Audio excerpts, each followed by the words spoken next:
Late 1800s. Winter of the Blood Moon. The northern kingdom of Ardental lay buried under snow and silence, where wolves still spoke to kings and curses ran deeper than bloodlines. In the frozen woods beyond the empire's edge, a woman collapsed beneath a dying pine, her nurse's satchel clutched against her ribs like a shield. She had nothing left, torn bandages, a handful of silver coins, and a secret branded into her wrist that could cost her life. What happened next would become legend across 3 kingdoms, a love story whispered in firelight and sung in taverns from the Frost Vale to the southern shores, changing the fate of an empire and proving that some loves are strong enough to break even the cruelest curse. The wind tore through the forest like teeth through bone that winter night. Pira Eleanor Vale stumbled forward, her breath coming in shallow gasps, frost gathering on her lashes. Her hands, once steady enough to stitch arteries on battlefields, shook violently now. The last village had closed its doors to her 3 hours ago, and Duke Harrow's hunters couldn't be far behind. Pira had been a battlefield nurse in the royal infirmary, working in the stone halls where she'd learned to treat sword wounds, brew medicines that could pull men back from death's door, and hold the hands of soldiers as they took their final breaths. She was good, so good that generals requested her by name and common soldiers swore she had magic in her fingertips. But when she discovered what Duke Remus Harrow was doing, selling the organs of dying soldiers for profit, letting men suffer and die so he could line his pockets, she'd made a choice. She'd confronted him. Threatened to expose him to the crown. And he'd destroyed her for it. He'd branded her a thief, claimed she'd stolen medicines and coins from the infirmary. No one believed her word against a duke's. The royal physicians dismissed her, and word spread through the empire like plague. No hospital would hire her. No noble house would shelter her. So she'd taken what little silver she had, packed her medical bag with the instruments and herbs she'd managed to hide, and fled north. Into the winter. Into the cursed woods. Into the territory everyone feared, the lands of the Alpha King. Better to freeze in the forest, she'd thought, than let Harrow's men drag her back to hang. Now she lay against frozen earth, her body shutting down, watching snow fall through pine branches like falling stars. Her medical bag lay beside her, leather worn smooth from years of use, containing everything she'd been, everything she'd tried to save. And hidden beneath her torn sleeve, the tattoo she'd kept secret her entire life, the sigil of the Vale bloodline, the moon healers the crown had hunted to extinction 20 years ago. If anyone discovered what she was, death by freezing would be a mercy. The sound of hooves on snow cut through her fading consciousness. Through the white veil of the storm, a figure emerged, massive, dark, mounted on a warhorse black as midnight. As he approached, details sharpened through her dimming vision, a cloak of black wolf fur, shoulders broad enough to bear kingdoms, and eyes that caught the moonlight like liquid silver. He dismounted in one fluid motion, boots silent in the deep snow. The wolves that had been circling at the edge of the trees Pira had seen, accepting they'd be the last thing she'd see, melted back into the darkness in his presence. The Alpha King. Ducalion Vane. She knew him by reputation alone, everyone in Ardental did. The cursed ruler who commanded beasts and men alike, who hadn't allowed a woman into his mountain fortress in 10 years, whose bloodline carried magic older and darker than the kingdom itself. He knelt beside her, and heat radiated from him like a forge. In the killing cold, it felt like standing near the sun. "You're dying," he said. His voice was deep as distant thunder, rough as stones grinding together. Not a question. A statement of fact. Pira tried to speak, but her jaw was locked with cold. She managed only the faintest whisper. "Let me." No. The word was absolute. Final. He studied her, her frost-burned skin, her nurse's bag, the blood frozen dark on her fingertips. His silver eyes narrowed, and something flickered in their depths. Recognition? Impossible. They'd never met. Yet he looked at her as though he'd been searching for her. "You will not die in my woods," Ducalion said, and there was something like an ancient promise in those words. Before Pira could protest, before she could warn him about the hunters, about the danger she carried, the Alpha King reached down and lifted her into his arms as though she weighed no more than snow itself. The shock of his warmth tore a gasp from her frozen lungs. He was impossibly warm, impossibly alive, and she was so cold she'd forgotten what heat felt like. His black cloak wrapped around them both as he stood, and she caught the scent of his winter pine and wood smoke, leather, and something wild, something that made her blood remember it should still be moving. "Who are you running from?" he asked as he carried her to his horse, his deep voice rumbling through his chest against her cheek. "A duke," Pyrrha managed, her tongue thick and clumsy. "Harrow. He'll kill me. He'll have to go through me first." There was dark amusement in Deucalion's tone. "And no one has managed that yet." He mounted his warhorse with her cradled against him, settling her in front of his body, his arms caging her securely. The horse didn't even shift, as perfectly controlled as everything else in the Alpha King's domain. "Where?" Pyrrha tried to ask, but exhaustion and cold were pulling her under. "My fortress," Deucalion said simply. "The only place in Ardent Hell where even dukes fear to tread." As they rode north, into the deeper mountains, into the heart of winter and legend, Pyrrha pressed her face against the Alpha King's chest and felt his heartbeat strong, steady, alive. She didn't know this man. Didn't know if he was mercy or just a different kind of death. But for the first time since she'd fled the capital, since Duke Harrow had turned her world to ash, Pyrrha felt something other than despair. She felt the first stirring of fate. The wolves followed them through the snow, silent shadows flowing between trees, and overhead the blood moon rose red and full, painting the winter world in shades of crimson and silver. In the mountain fortress ahead, servants would whisper of the woman their king carried through his gates. In the capital behind them, Duke Harrow would soon learn she'd escaped into the one territory he couldn't touch.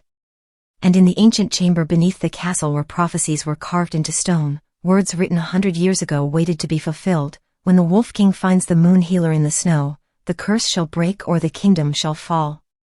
Love will be their salvation or their doom. But neither Pyrrha nor Deucalion knew this yet. They knew only the storm, the night, and the impossible pull between two souls' destiny had been drawing together for far longer than either could imagine.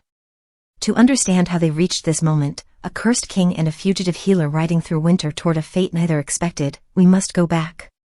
Back to the frostbitten northern kingdom of Ardent Hell in the late 1800s, where magic still lived in bloodlines and wolves answered to kings. Back to the night Pyrrha Eleanor Vale's world shattered, and the night Deucalion Vane first dreamed of a woman who would either save him or destroy everything he'd fought to protect.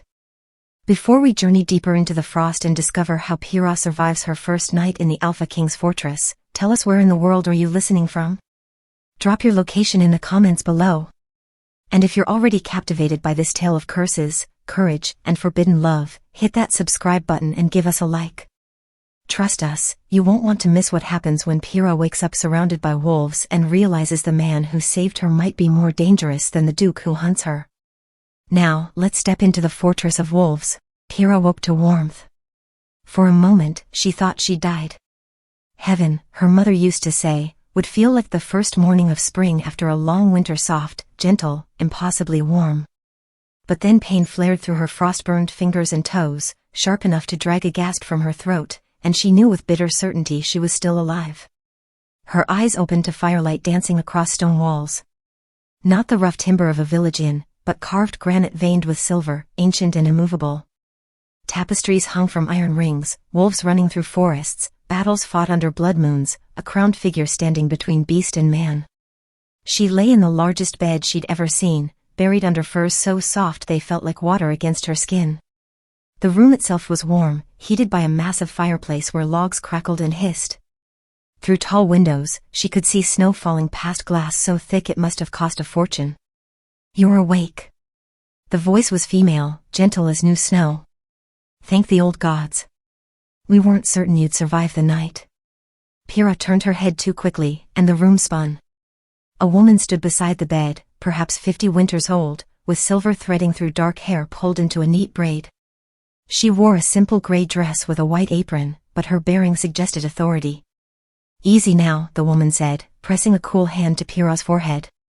"You had fever dreams all through the night. Keep calling out about hunters and dukes." Her eyes were kind but sharp, missing nothing. "I'm Anne, head of the household staff. You're in the fortress of Ardent Hell, guest of His Majesty, King Deucalion." The memories crashed back into the woods, the cold, the silver-eyed king who'd pulled her from death's grasp. Pyrrha tried to sit up, but her body refused to cooperate. "Where is he?" she managed, her throat raw. "His Majesty?" "Watching." And glanced toward the shadows near the door, and Pyrrha followed her gaze. Nothing but darkness and the flicker of torchlight from the corridor beyond. He stood guard outside your chamber until dawn. Now he's nearby. He hasn't been able to stay away. Something in Anne's tone suggested this was unusual. Very unusual. How long have I been here? Nearly a full day and night. The king brought you in during the blood moon's peak, half frozen and barely breathing. And moved to a table where a tray waited for broth, bread, water. You're lucky he found you when he did. Another hour in that cold. She didn't finish. I didn't need to. Pyrrha accepted the cup of broth and offered, her hands shaking. The liquid was rich with herbs and bone, the kind of healing broth battlefield nurses made for soldiers who'd lost too much blood. You know medicine. I know enough. Anne's smile was small. Though not as much as a trained nurse, I'd wager. The king told me what you are. What you were. Pyrrha repeated bitterly. I'm nothing now. A fugitive. If Duke Harrow's told the capital I'm a thief. Duke Harrow has no power here. The new voice was male, firm as iron and just as cold. A man emerged from the corridor, tall and rail-thin, dressed in severe black. His hair was steel gray, his face lined with decades of service, and his eyes held the quiet authority of someone who ran kingdoms while kings slept. I am Duke, yes, that's my name, not my title, steward of this fortress for 30 years. His Majesty has made it clear, you are under his protection. That means you're under mine as well. The way he said His Majesty carried weight. Devotion. The kind of loyalty that couldn't be bought, only earned through years of trust. I don't understand, Pyrrha said. Why would he protect me? He doesn't know me. Doesn't know what I've done, what I'm accused of. His Majesty knows enough. Duke moved to the fireplace, hands clasped behind his back. You should also know, the king does not bring strangers into the fortress. Ever. In the 10 years since. He paused, choosing his words carefully. Since the last tragedy, no outsider has crossed these walls. Until you. The silence that followed was heavy with unspoken history. The servants are talking, and said quietly. Wondering why. Wondering who you are, that you'd break a decade of isolation. Pyrrha felt the weight of that settle over her like another fur. She hadn't asked to be rescued. Hadn't asked to become a curiosity in a cursed king's fortress. I should leave. I'm putting him in danger. Duke Harrow will come looking for me. Let him try. The voice from the shadows was deep as mountain roots, and Pyrrha's breath caught. Deucalion Vane emerged from the darkness near the door as though he'd been part of it. In daylight filtering through the windows, he was even more imposing than she remembered, tall enough that he had to duck slightly beneath the doorframe, broad-shouldered and powerful, moving with a predator's fluid grace. He wore black leather and wool, practical clothes that somehow looked regal on his frame, and his silver eyes fixed on her with an intensity that made her forget to breathe. Your Majesty, Duke and Anne said in unison, bowing. Deucalion barely acknowledged them. His attention was wholly on Pyrrha, studying her as though trying to solve a puzzle written in a language he'd forgotten. You're stronger, he said. Not a question. An observation. Thanks to you, Pyrrha managed. I owe you my life. You owe me nothing. He moved closer, and she caught that scent again of pine and smoke and something wild. But if you insist on repaying debts, I need your skills. Duke cleared his throat. Your Majesty, she's barely recovered. One of the guards was injured in training this morning, Deucalion continued, ignoring his steward. A blade went through his shoulder. My men know how to stitch wounds, but not well. He'll live, but he'll lose use of the arm unless... Those silver eyes held hers. Unless a trained battlefield nurse tends him properly. Pyrrha sat up straighter, wincing as her body protested. Take me to him. Absolutely not, and said firmly. You need rest. I need purpose. Pyrrha pushed the furs aside, swinging her legs over the edge of the bed. She wore a clean white nightgown someone had changed her, washed away the blood and dirt of her flight. And if someone's suffering because I'm lying here in comfort. She stood, wobbled, and felt Deucalion's hand steady her elbow. His touch was warm, solid, and sent an unexpected jolt through her arm. Stubborn, he murmured, but there was approval in his tone. So I've been told. And sighed, defeated, and fetched a heavy robe lined with fur. At least dress warmly. The fortress runs cold even with the fires. 10 minutes later, Pyrrha followed Deucalion through corridors of stone and shadow, and trailing behind with her medical bag salvaged from the forest, cleaned and repaired. The fortress was massive, ancient, built into the mountain itself. Torches burned in iron sconces, casting flickering light across walls carved with runes she couldn't read. Windows looked out over a kingdom of snow and pine, stretching endlessly into white distance. And everywhere she saw them. Wolves. Not paintings or tapestries. Real wolves, massive as small horses, lounging in corridors and doorways. They watched her pass with eyes too intelligent to be natural, and not one of them moved or growled. They simply observed, waiting. They won't hurt you, Deucalion said without looking back. They know you're under my protection. Are they? Part of the curse. Part of me. His voice was flat, emotionless. They've been bound to this fortress, to my bloodline, for 3 generations. They feel what I feel. Know what I know. What do you feel? The question escaped before Pyrrha could stop it. Deucalion paused mid-stride, and for a moment she thought he wouldn't answer. Then he turned, and the look in his silver eyes made her heart skip. Curious, he said softly. Protective. And something I haven't felt in 10 years. What?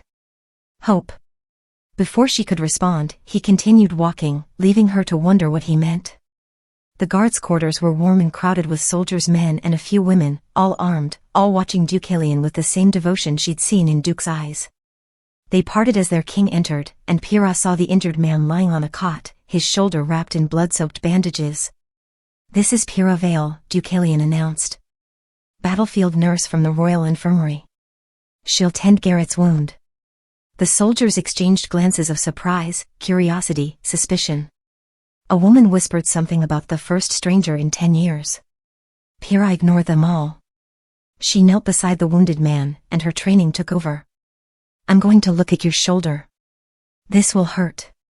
Garrett young, perhaps 20, with kind brown eyes nodded.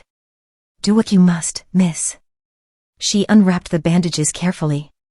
The wound was deep, poorly stitched, already showing signs of infection. Whoever had treated him knew the basics but nothing more. Without proper care, he'd lose the arm. Maybe his life.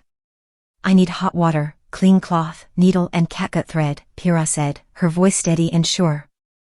Also calendula oil if you have it, or any antiseptic herbs. And something for him to bite down on. And had already anticipated her needs, arriving with supplies. Pyrrha worked quickly, cleaning the wound, removing the crude stitches, draining the infection. Garrett bit down on leather and didn't scream, though sweat poured down his face. You're brave, she told him, threading her needle. This next part will hurt worse. I've had worse, miss. She doubted that, but didn't argue. Her hands moved with the practiced precision of hundreds of battlefield surgeries, small, neat stitches that would hold and heal cleanly. She worked in silence, aware of Deucalion watching from the shadows, aware of every soldier holding their breath. When she finished, she bound the wound with clean bandages soaked in calendula oil. Change these twice daily. Keep the wound clean and dry. If a fever comes, send it to me immediately. You'll have full use of your arm in 6 weeks if you follow instructions. Garrett stared at her with something like worship. Thank you, miss. Thank you. Pyrrha stood, suddenly aware of how tired she was, how much the effort had cost her still recovering body. The room tilted, and once again Deucalion's hand was there, steadying her. Enough, he said quietly. Back to your chamber. She didn't argue. As they walked through the corridors, wolves falling into step behind them like an honor guard, Deucalion spoke. Where did you learn to work like that? The battlefield. The infirmary. Years of practice on men who'd have died without it. You have a gift. I have training. That's not the same as magic. Isn't it? He stopped, turning to face her. In the torchlight, his features were sharp as carved stone, beautiful in a fierce, inhuman way. My wolves felt it. When you worked, something in you sang. Called to something in them. In me. Pyrrha's heart hammered. The tattoo on her wrist hidden beneath bandages and sleeve seemed to burn. I don't know what you mean.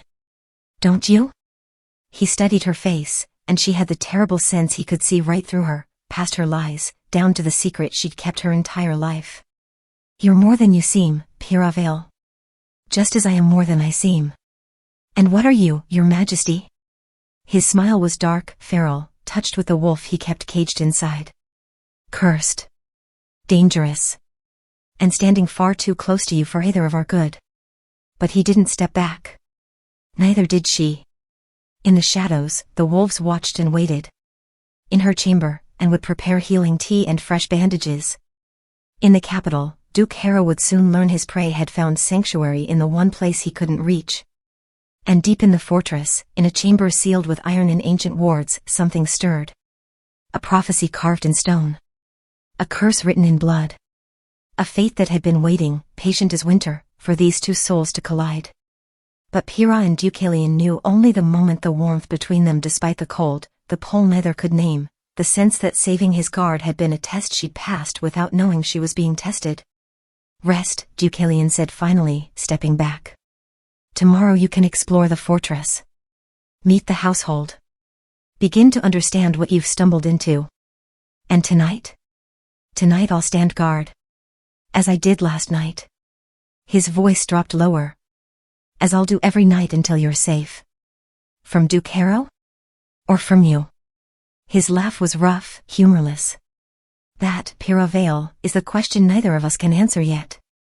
He left her at her chamber door, disappearing into shadows with his wolves at his heels, and Pyrrha stood alone, touching the hidden tattoo beneath her sleeve, wondering what fate had truly brought her to this cursed fortress and whether salvation or doom waited in the silver eyes of the Alpha King. The dream always began the same way. Deucalion stood in a forest he didn't recognize, snow falling through skeletal branches, the world painted in shades of silver and shadow. Above him, the moon hung fat and red as a wound in the sky, the blood moon, harbinger of his curse, the night when beast overtook man. And there, beneath a dying pine, she waited. The woman from his visions. The one he'd seen for months now, every time he closed his eyes. Dark copper hair spread across snow like spilled wine. Skin pale as winter dawn. Eyes he couldn't quite see, but knew would be the color of storm clouds before lightning struck. In the dream, she reached for him. Her lips moved, shaping words he couldn't hear. Blood bloomed across her dress, his dress, he realized with sick certainty. The white gown she wore was his mother's, salvaged from the royal tomb, and it was soaked red from collar to hem. Save me, she mouthed. Or perhaps, damn me. In dreams, the difference disappeared.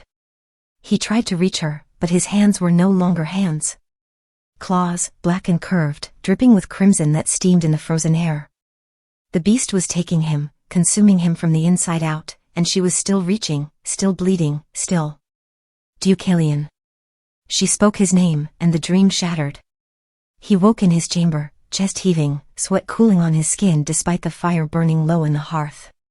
His hands, human hands, thank the old gods, gripped the furs hard enough that his knuckles had gone white. Your Majesty? The knock came again, firmer. Are you unwell? Enter, Deucalion rasped, knowing the voice. Captain Theron Rand pushed through the door, already armored despite the late hour. The man never seemed to sleep, a trait that had served him well as head of the King's Guard for the past decade. He was shorter than Deucalion but built like a siege engine, with iron-gray hair and a scar that split his left eyebrow. Where Duke Harrow collected enemies, Ren collected loyalty. The wolves are restless, Ren said without preamble. They've been circling the East Tower for an hour, howling. The servants think it's the blood moon's lingering effect, but I know better. His sharp eyes fixed on Deucalion. You're having the dreams again. It wasn't a question. Deucalion rose, pulling on a shirt, grateful for something to do with his hands. They've gotten stronger since I brought her here. The nurse. Ren moved to the window, looking out over the snow-draped courtyards where wolves paced like sentries. And says she's settling in.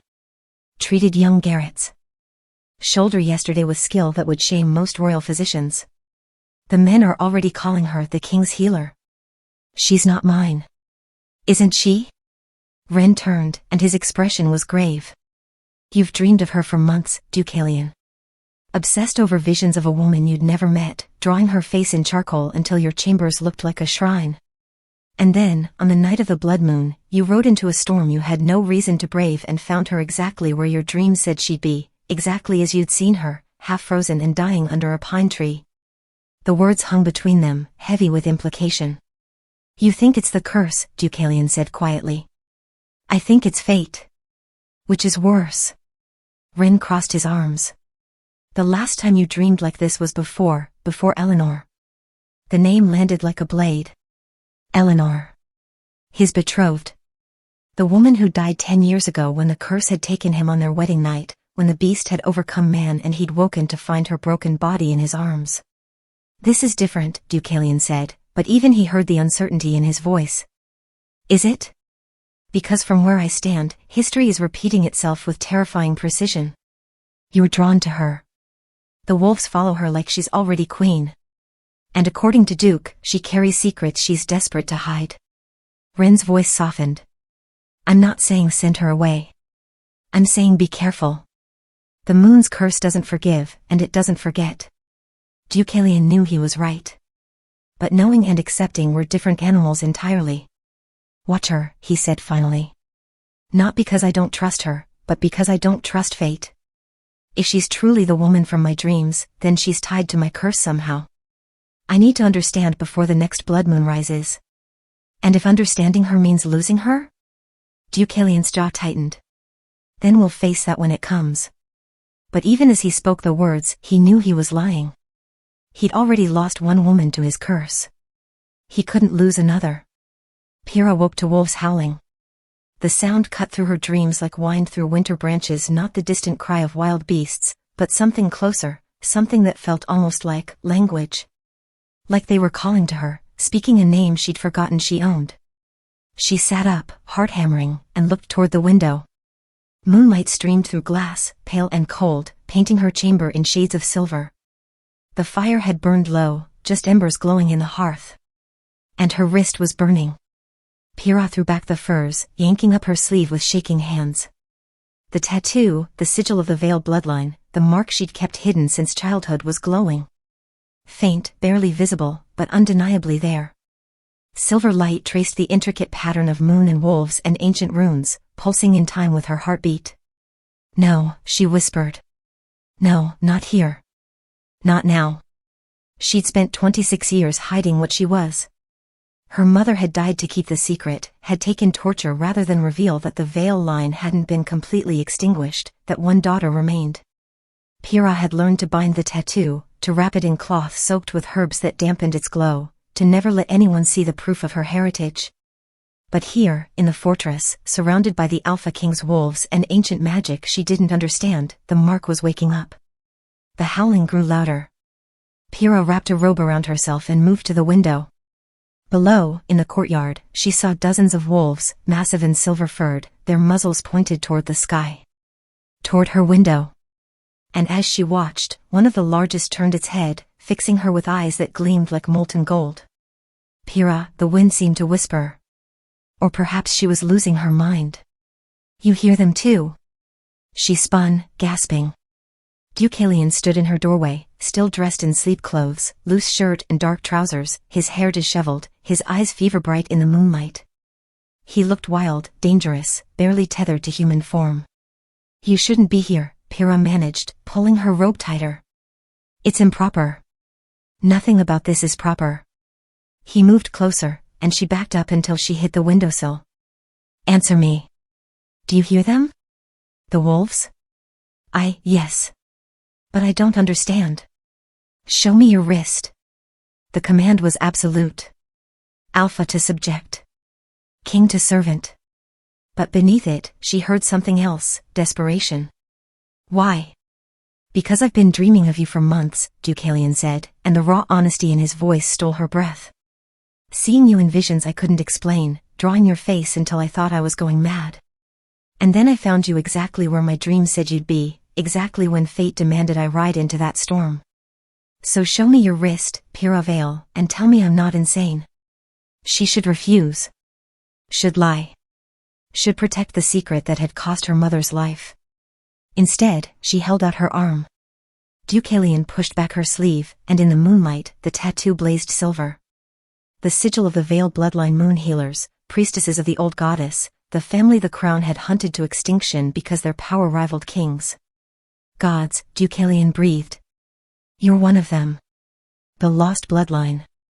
My mother was the last, Pyrrha whispered. Until me. She hid me, taught me to bind the mark, to never let anyone know. And when they found her, when Duke Harrow's father led the purge, she died rather than reveal I existed. Harrow's father? Deucalion's eyes snapped to hers, sharp as blades. Remus's line was involved in the purge? More than involved. He orchestrated it. The Vale family threatened his power in the north, so he convinced the crown we were dangerous. Heretics. And when my family was executed. Her voice broke. I was 7. I watched from the woods while they burned. While Harrow's father smiled. Understanding dawned in Deucalion's silver eyes.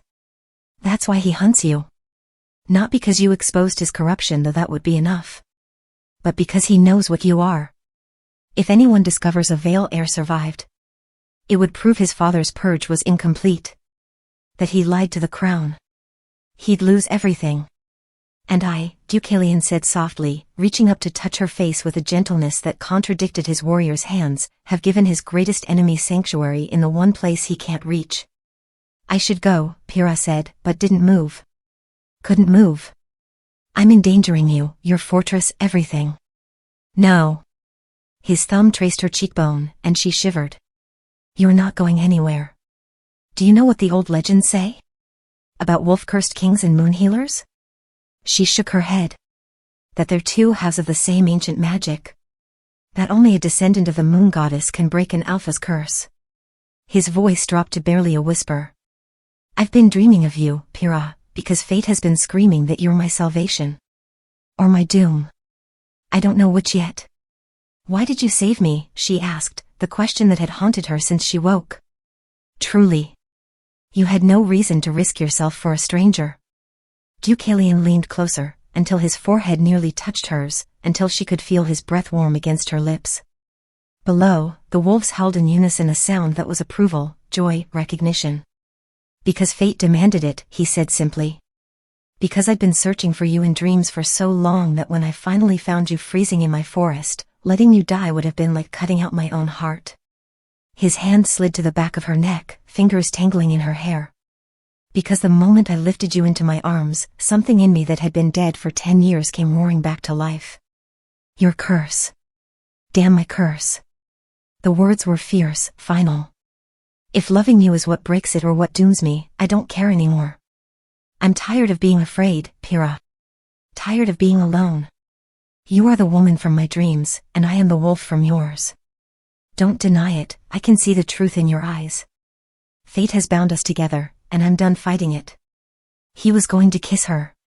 She could see it in the way his gaze dropped to her mouth, in the way his thumb stroked her jaw, in the way the air between them seemed to crackle with something older than kingdoms. But before their lips could meet, a howl split the night, different from the others, sharp with warning. Deucalion pulled back, instantly alert. Something's wrong. Below, the wolves scattered, racing toward the fortress walls. In the distance, Pyrrha heard what they'd sensed first, horses. Many horses. And the clash of steel. Harrow, she breathed. No, Deucalion said grimly, already moving toward the door. He wouldn't dare attack directly. But his allies. He looked back at her, and in his eyes she saw the wolf rising. Stay here. Lock the door. Don't come out until I return. Deucalion. But he was already gone, running toward whatever threat approached his fortress, leaving Pyrrha alone with glowing tattoos and the terrible certainty that fate, having brought them together, now intended to tear them apart. The attack had been a probe of 3 riders bearing the colors of Duke Silvern, Harrow's southern ally, testing the fortress defenses. They'd retreated when Deucalion's wolves had poured from the gates like a silver flood, but the message was clear, Harrow knew where she was. And he was building alliances. 2 days later, Pyrrha knelt beside another wounded soldier in the infirmary, a cramped stone room in the fortress's east wing that smelled of herbs and old blood. The man, a grizzled veteran named Cormac, had taken an arrow through his side during the skirmish. Hold still, Pyrrha murmured, threading her needle. The wound's clean, but deep. You're fortunate it missed the kidney. Cormac grunted. Fortune's got nothing to do with it, miss. Those southern bastards couldn't hit a barn from 10 paces. Around them, other soldiers watched, some recovering from training injuries, others simply curious about the woman their king had brought through the gates. And hovered nearby with supplies, and Duke stood by the door like a sentinel, his presence a reminder that Pyrrha remained under royal protection. She worked quickly, her hands steady despite the audience. The arrow had punched through mail and leather, leaving a ragged tear that required careful stitching. She'd seen worse on battlefields where men screamed and artillery thundered, but here in the quiet infirmary, every breath seemed loud as prayer. You've got healing hands, miss, Cormac said as she tied off the final suture. Like my grandmother used to have. She was one of them old healers, back before he stopped abruptly, as if realizing he'd said too much. Before what? Pyrrha asked, though she knew. Everyone knew. Before the purge, another soldier said quietly. Before the crown decided magic was heresy and healers were witches. The room fell silent. Even Duke shifted uncomfortably. Pyrrha reached for clean bandages, but her sleeve loose from hours of work slipped up her forearm. Just for a moment. Just long enough. The gasp came from Anne. Pyrrha looked down and felt her heart stop. There, exposed in the afternoon light streaming through narrow windows, was the tattoo. The sigil of the Vale bloodline blazed silver against her pale skin, moon and wolves intertwined with runes so ancient they predated the kingdom itself. She yanked her sleeve down, but it was too late. Gods preserve us, Cormac breathed. You're one of them. A Vale. No, Pyrrha started, but the lie died on her tongue. What was the point? They'd all seen it. They all knew what it meant. Everyone out, Duke commanded, his voice cutting through the stunned silence. Now. This infirmary is closed until further notice. The soldiers scrambled to obey, some casting frightened glances at Pyrrha, others looking almost reverent. Within moments, only Duke and Anne remained, and the steward was already moving toward the door. Stay here, he ordered. Both of you. Speak to no one. I must inform His Majesty immediately. He disappeared, leaving Pyrrha alone with Anne, who stared at her with wide eyes. It's true, then, the older woman whispered. The Vale line survived. Pyrrha sank onto a stool, her hands shaking. My mother died to keep this secret. She endured torture rather than admit I existed. And I just... Her voice broke. I just ruined everything. And moved closer, her expression softening. Child, if those men saw it, then it was meant to be seen. The old magic doesn't reveal itself by accident. The old magic is going to get me killed. Pyrrha stood abruptly, pacing the small room like a caged wolf. Do you know what happens when the crown discovers a Vale heir survived? Harrow's father orchestrated the purge because we threatened his power. If word reaches the capital, His Majesty won't let that happen. His Majesty can't stop destiny. Pyrrha pressed her hands against the cold stone wall, fighting panic. I have to leave. Tonight. Before I bring destruction down on this fortress. You're not going anywhere. Deucalion filled the doorway, and Pyrrha's breath caught. He was still dressed for battle, leather armor and dark cloak, a sword belted at his hip, his hair windblown from riding. But it was his eyes that held her frozen silver as moonlight, burning with an intensity that made her skin prickle. Your Majesty, and said, curtsying. Duke said. I know what he said. Leave us. And hesitated, glancing between them, then slipped out. The door closed with a finality that echoed through the stone room.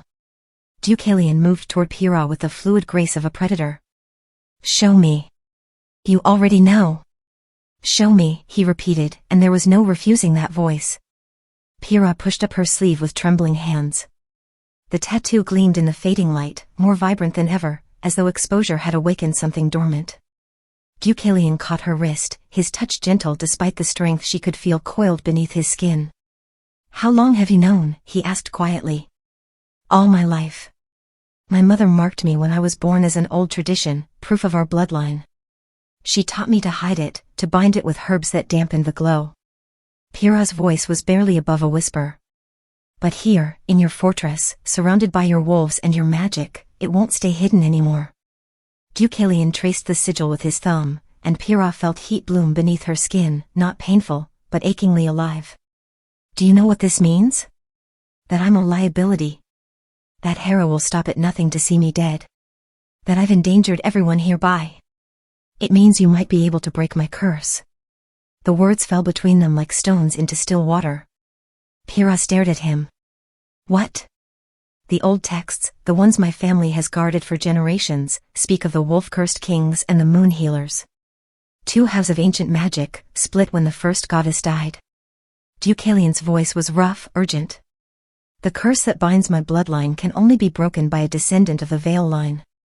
That's why I've been dreaming of you for months. That's why fate brought you to my forest on the blood moon. You're not a liability, Pyrrha. You're salvation. Or doom, she said, echoing his words from nights before. What if I can't break it? What if I make it worse? Then we face that together. He released her wrist but didn't step back. But you're not leaving. I won't allow it. Anger sparked through her fear. You won't allow it?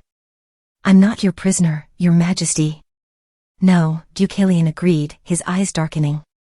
You're much more dangerous than that. Then let me go. Send me away before word spreads beyond these walls. Duke's soldiers saw the mark. How long before one of them talks? Before rumors reach the capital that the Alpha King harbors a Veil heir? Pyrrha's voice rose. Hera will use this. He'll convince the crown you're conspiring with heretics, that you're planning rebellion. He'll bring armies. Let him try. The words were granite hard. This fortress has stood for 300 years. It will stand for 300 more.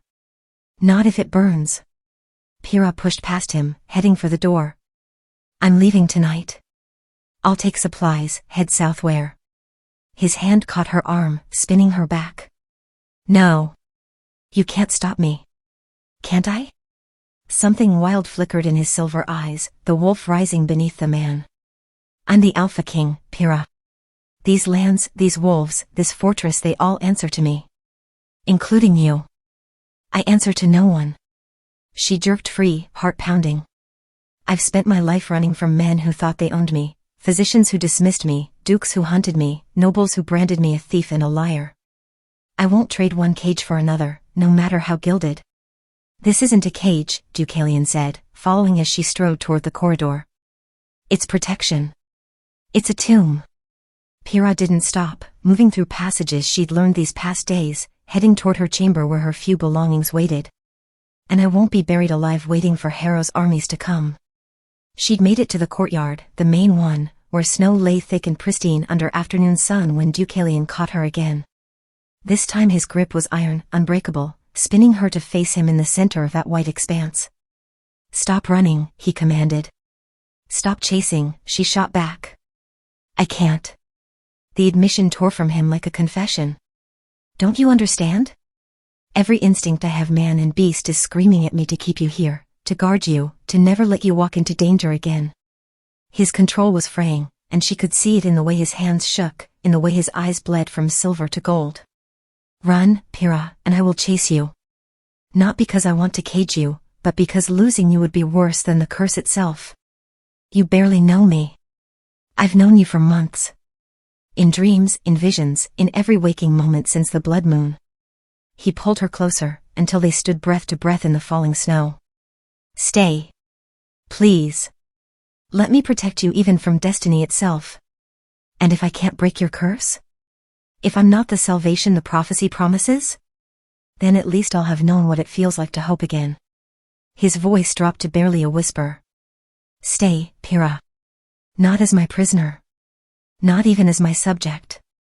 Stay as... What? The word hung between them, heavy with possibility. Around them, wolves emerged from the shadows, dozens of them, circling the courtyard but keeping their distance. Watching. Waiting. In the windows above, Pyrrha saw faces, Duke, and soldiers, servants, all bearing witness to this moment. As mine, Deucalion finished, and the possessiveness in his tone should have frightened her. Instead, it sent heat racing through her veins. Stay as the woman fate chose for me, as the healer my curse has been crying out for, as the only person in 10 years who's made me feel something other than fear and loneliness. You're asking me to risk everything. I'm asking you to risk it together.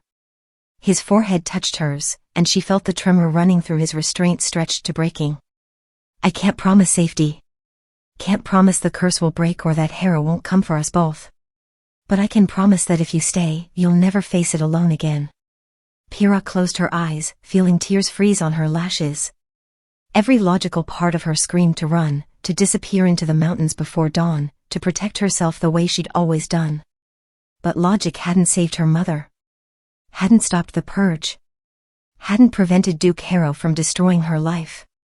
And standing here in Deucalion's arms, surrounded by wolves and snow and ancient magic, she felt something she'd thought died in that Philadelphia hospital: hope. If I stay, she whispered, everything changes. Everything already has. His thumb brushed away her tears. The moment I pulled you from that snow, the moment I saw your face and knew you were real, fate stopped asking permission. She opened her eyes and saw him clearly, not the Alpha King, not the cursed ruler, but a man desperately reaching for salvation in the form of a woman who'd spent her life running from destiny. I'll stay, Pyrrha said, and felt the words reshape the world around them. But not as yours. As your equal. Your partner. Or nothing at all. Deucalion's smile was fierce, feral, touched with such relief it bordered on pain. Deal. And there, in the snow-covered courtyard with wolves singing approval and fate watching from every shadow, he kissed her. It was not gentle. Not careful. It was hunger and hope and 10 years of loneliness meeting 26 years of fear, colliding with enough force to shake the foundations of the fortress itself. When they finally broke apart, both breathing hard, Pyrrha touched her lips and tasted destiny. No more running, Deucalion said. No more hiding, she agreed. Behind them, the wolves held not warning this time, but celebration. The secret was out. The Veil heir had been found. And the Alpha King had claimed her before his entire household. Now there was nothing left but to face whatever came next together. The raven arrived 3 days after the courtyard kiss, its black wings stark against morning snow. Captain Wren brought the message to Deucalion's war room, where the Alpha King stood studying maps of the northern territories with Duke and several regional lords. From the capital, Wren said grimly, handing over the sealed parchment. Marked urgently by the Royal Council. Deucalion broke the wax seal stamped with the crown's insignia and read in silence. With each line, Pyrrha watched his expression darken from across the room where she'd been cataloging medical supplies. She'd been included in council meetings since the courtyard, another break with tradition that had the nobles whispering. When Deucalion finished, he set the letter down with carefully controlled precision. It seems Duke Remus Harrow has been busy. What does it say? Lord Cashin, an elderly noble who controlled the eastern valleys, leaned forward. That Harrow has formally accused Pyrrha Vale of witchcraft, heresy, and treason against the crown. Deucalion's voice was flat, dangerous. He claims she used forbidden veil magic to enchant me, to corrupt the Alpha bloodline, and to orchestrate an attack on his lands using my wolves as weapons. The room erupted in murmurs. Pyrrha felt the blood drain from her face. That's insane, Wren said. We haven't attacked anyone. Truth doesn't matter to Harrow. Never has. Deucalion continued reading. He's convinced the Royal Council to issue a warrant for Pyrrha's arrest. They demand I surrender her to the capital for trial within 10 days, or they'll consider it an act of rebellion against the crown. 10 days, Duke repeated, his weathered face grave. They know that's not enough time to mount a proper defense. They're not interested in defense. Lord Cashin stood, his chains of office clinking. Your Majesty, I've served your family for 40 years, but I must speak plainly. If you refuse this warrant, Harrow will have legal grounds to rally the other dukes against you. He's already been courting allies Duke Silvern in the south, Lord Marrick in the west. This could spark civil war. Let it, Deucalion said coldly. Your Majesty. She's innocent. The words cracked like a whip. Harrow hunts her because she exposed his crimes, because she's living proof his father's purge failed, because she threatens his power. I will not hand her over to be executed on fabricated charges. Another noble, Lady Brennan, who controlled the coastal territories, spoke up, her voice cautious. Perhaps a compromise? If we could negotiate terms, ensure a fair trial in neutral territory. There is no fair trial where Harrow's concerned, Pyrrha said quietly, stepping forward. All eyes turned to her. He had my mother tortured and burned. Had my entire family executed for the crime of being born with healing magic. Do you truly think he'd allow me to speak in my own defense? Hold on, before we reveal what ancient cursed Deucalion is hiding, we need to know, whose side are you on? Are you Team Deucalion, the cursed Alpha King willing to risk civil war for the woman he loves? Or are you Team Pyrrha, the brave healer who sacrificed everything and now faces a kingdom's wrath? Drop your answer in the comments right now. Seriously, it takes 2 seconds, and it helps us know you're invested in this story. If you're loving this tale but haven't commented yet, this is your moment. Don't just lurk, let us know you're here. Pick a side, Deucalion or Pyrrha? Comment below, then let's discover the darkest secret the Alpha King has been hiding. The ancient chamber lay 3 levels beneath the fortress, reached only through passages so narrow Pyrrha had to turn sideways in places. Duke led them down with a torch, its light flickering across walls carved with runes that predated the kingdom itself. Your Majesty, Duke said as they descended, are you certain? No one has entered the prophecy chamber in 10 years.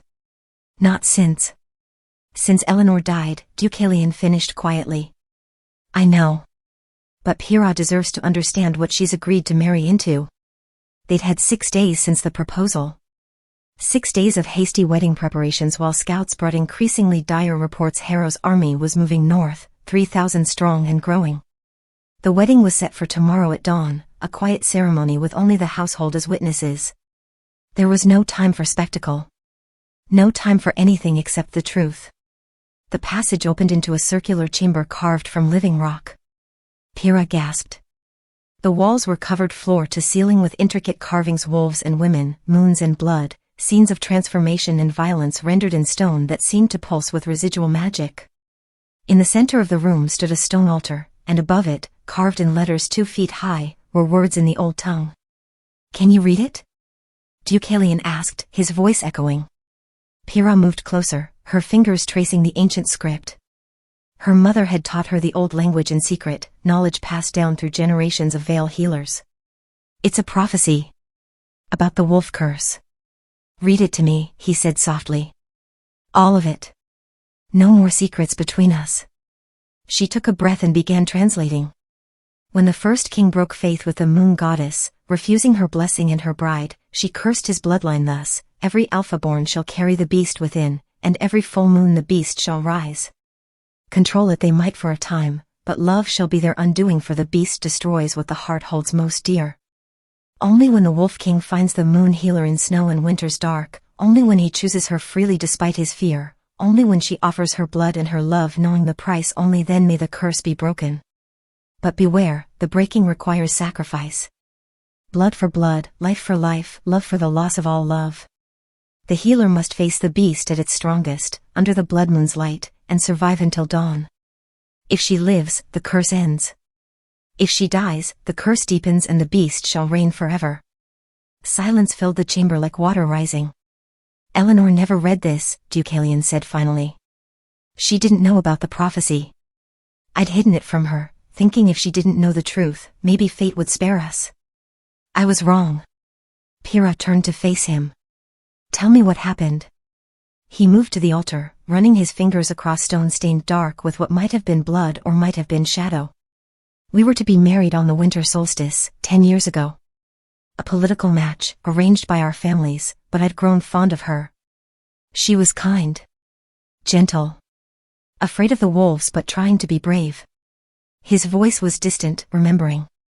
Duke stood by the entrance, silent witness to a confession he'd likely heard before. The night before the wedding, the blood moon rose. I felt the change coming stronger than ever before. The prophecy was right, love makes it worse. I locked myself in the deepest dungeon, wrapped myself in silver chains that burned through my skin. Screamed at the guards to stay away, to let no one near. Pyrrha's heart clenched. But Eleanor was worried. She'd heard my screams and thought I was hurt. She bribed a guard, got the keys, and came down to the dungeon despite every warning. His hands clenched into fists. The beast was already taking me. I tried to tell her to run, tried to hold on to my humanity long enough for her to escape. But then she touched me. Called my name. And the beast. He couldn't finish. I didn't need to. She died instantly, Duke said quietly from the doorway. His Majesty woke the next morning chained in silver, with her body in his arms. He hasn't allowed anyone close during a blood moon since. Hasn't considered taking a wife, hasn't even entertained the thought of breaking the curse until you. Pyrrha absorbed this, understanding finally why the fortress had been so isolated, why Deucalion had seemed so desperate and yet so terrified the night he found her. He'd been trapped between hope and horror for a decade. When is the next blood moon? She asked. Tomorrow night, Deucalion said, and his voice was rough as gravel. The wedding is at dawn. The moon rises at dusk. I'll have barely 12 hours as your husband before the beast takes me. Then we'll have to work fast. He looked at her sharply. You don't understand. I can't control it, Pyrrha. The prophecy says you have to face the beast and survive until dawn, but Eleanor couldn't survive 10 seconds. What makes you think? I'm not Eleanor. Pyrrha moved to him, taking his hands despite how they shook. I'm a battlefield nurse who's held dying men together with nothing but thread and prayer. I've walked through artillery fire to reach wounded soldiers. I've stared down infection and fever and death itself. She met his silver eyes steadily. I've healed worse monsters than the beast inside you, Deucalion. And I don't intend to die on my wedding night. You're either the bravest woman I've ever met or the most foolish. Both, she admitted. But I'm also the only chance you have. He pulled her against him, burying his face in her hair. She felt him trembling, this powerful Alpha King reduced to fear by the thought of hurting her. I can't lose you. Not like I lost her. If the beast kills you, if I wake up with your blood on my hands. You won't. She pulled back enough to look at him. Do you trust me? With everything. Then trust me to survive this. She touched his face, feeling the roughness of stubble, the heat of his skin. The prophecy says I have to offer my blood and my love. That I have to face the beast. But it also says if I survive until dawn, the curse breaks. We can end this, Deucalion. We can free you. Or condemn us both.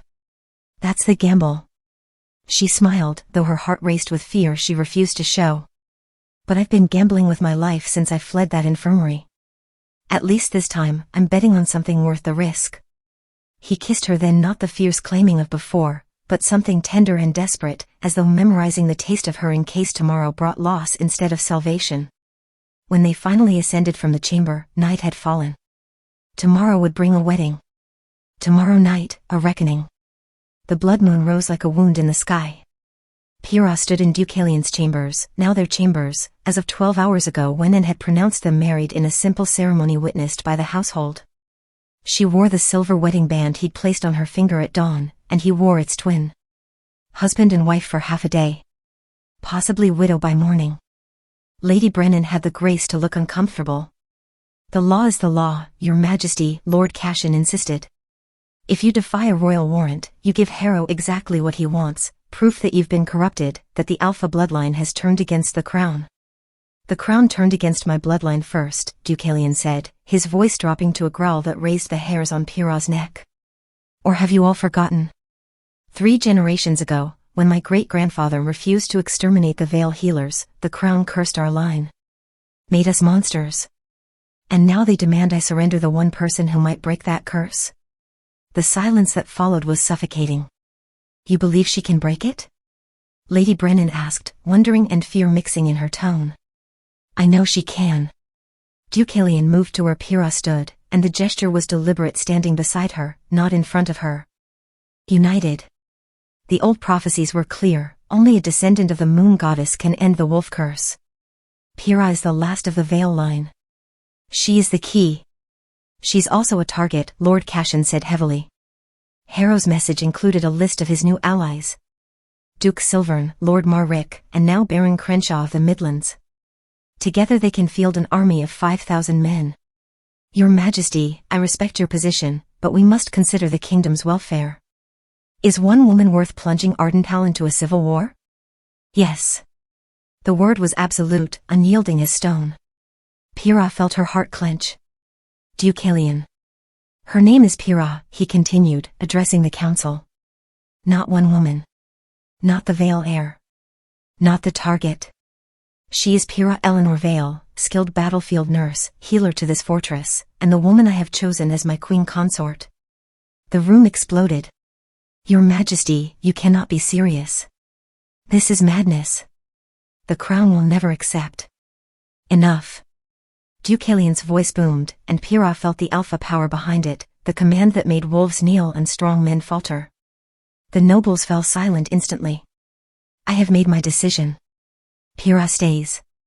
She is under my protection, and anyone who attempts to take her, whether Harrow's assassins or the crown's own soldiers, will face the full force of the alpha bloodline."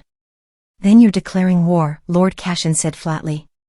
"You understand that, don't you?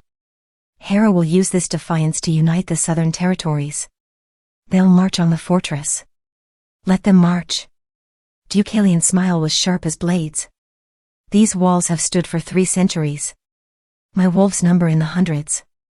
And I have something Harrow will never understand, a cause worth fighting for." Lord Cashin looked between Deucalion and Pyrrha, then shook his head slowly. "I pray you're right, Your Majesty.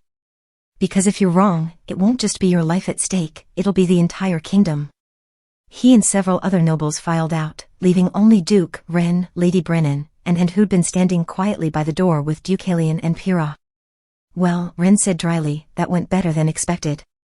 "They're right to be afraid," Pyrrha said, her voice shaking. "I'm not worth a civil war, Deucalion. You should reconsider." "No." He turned to her, and the intensity in his silver eyes stole her breath. "Don't ask me to sacrifice you to appease cowards and tyrants. I've spent 10 years living in fear of my curse, isolating myself, pushing everyone away because I was terrified of what the beast might do. I'm done being afraid. But the kingdom will survive. With or without Harrow's approval." He took her hands, and she felt the tremor in his fingers, fury barely contained. "You exposed corruption at the cost of your career. Fled across an empire to escape execution.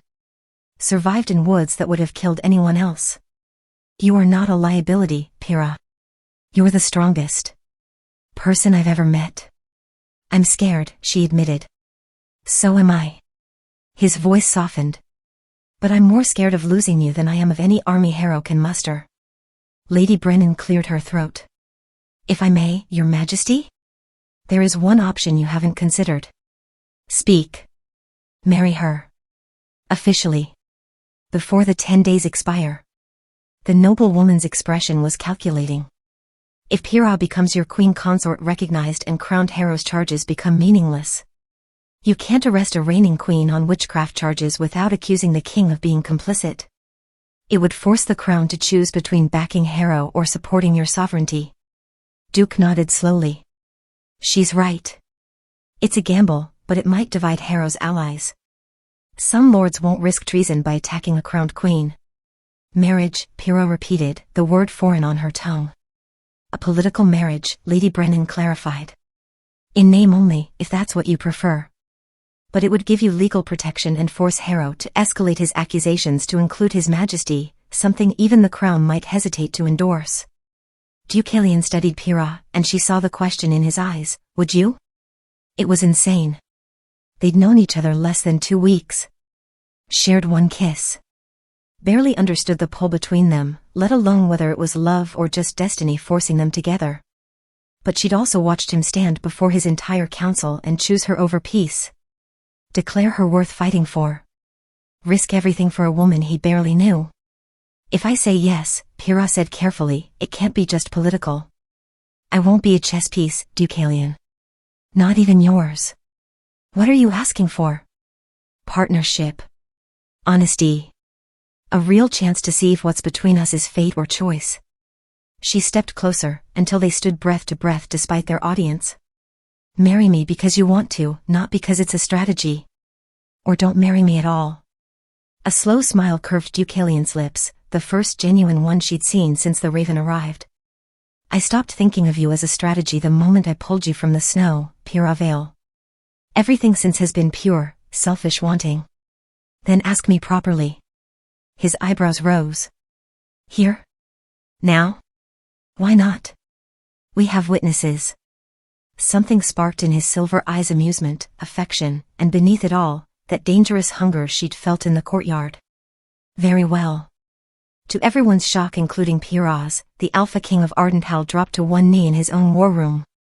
Pyrrha Eleanor Vale, last daughter of the moon healers, the woman from my dreams and the healer of my wolves, will you marry me? Will you stand beside me when Harrow's armies come? Will you be my queen, my partner, and my chance at breaking a curse I've carried my entire life? Her heart was thundering in her chest. And if I can't break it? Then at least I'll have lived knowing what it felt like to love someone more than I feared the beast inside me. Love. The word hung between them, raw and new and terrifying. Yes, Pyrrha whispered. Yes, I'll marry you. Deucalion stood, pulled her into his arms, and kissed her with a fierce joy that made her forget they had an audience, forget that war was coming, forget everything except the taste of his lips and the feeling of finally choosing something for herself instead of running from what others decided she should be. When they broke apart, and was crying quietly, Duke was smiling, and Wren looked torn between approval and exasperation. Well, Lady Brennan said, composing herself. I suppose we have a royal wedding to plan. In 9 days. Make it 7, Deucalion said, still holding Pyrrha. I want 2 days to prepare for whatever Harrow sends next. 7 days, Duke confirmed. Gods help us all. Outside, snow began to fall thick and fast, covering the fortress in white silence. In the south, armies were gathering. In the capital, nobles whispered of treason and enchantment. And in the north, wolves howled songs of approval as their king claimed his queen. The storm was coming. But for now, in this moment, Pyrrha let herself believe they might survive it together. Hold on before we reveal what ancient curse Deucalion is hiding, we need to know, whose side are you on? Are you Team Deucalion, the cursed Alpha King, willing to risk civil war for the woman he loves? Or are you Team Pyrrha, the brave healer who sacrificed everything and now faces a kingdom's wrath? Drop your answer in the comments right now. Seriously, it takes 2 seconds, and it helps us know you're invested in this story. If you're loving this tale but haven't commented yet, this is your moment. Don't just lurk, let us know you're here. Pick a side, Deucalion or Pyrrha? Comment below, then let's discover the darkest secret the Alpha King has been hiding. The ancient chamber lay 3 levels beneath the fortress, reached only through passages so narrow Pyrrha had to turn sideways in places. Duke led them down with a torch, its light flickering across walls carved with runes that predated the kingdom itself. Your Majesty, Duke said as they descended, are you certain? No one has entered the prophecy chamber in 10 years. Not since Eleanor died, Deucalion finished quietly. I know. But Pyrrha deserves to understand what she's agreed to marry into. They'd had 6 days since the proposal. 6 days of hasty wedding preparations while scouts brought increasingly dire reports Harrow's army was moving north, 3,000 strong and growing. The wedding was set for tomorrow at dawn, a quiet ceremony with only the household as witnesses. There was no time for spectacle. No time for anything except the truth. The passage opened into a circular chamber carved from living rock. Pyrrha gasped. The walls were covered floor to ceiling with intricate carvings, wolves and women, moons and blood, scenes of transformation and violence rendered in stone that seemed to pulse with residual magic. In the center of the room stood a stone altar, and above it, carved in letters 2 feet high, were words in the old tongue. Can you read it? Deucalion asked, his voice echoing. Pyrrha moved closer, her fingers tracing the ancient script. Her mother had taught her the old language in secret, knowledge passed down through generations of Vale healers. It's a prophecy. About the wolf curse.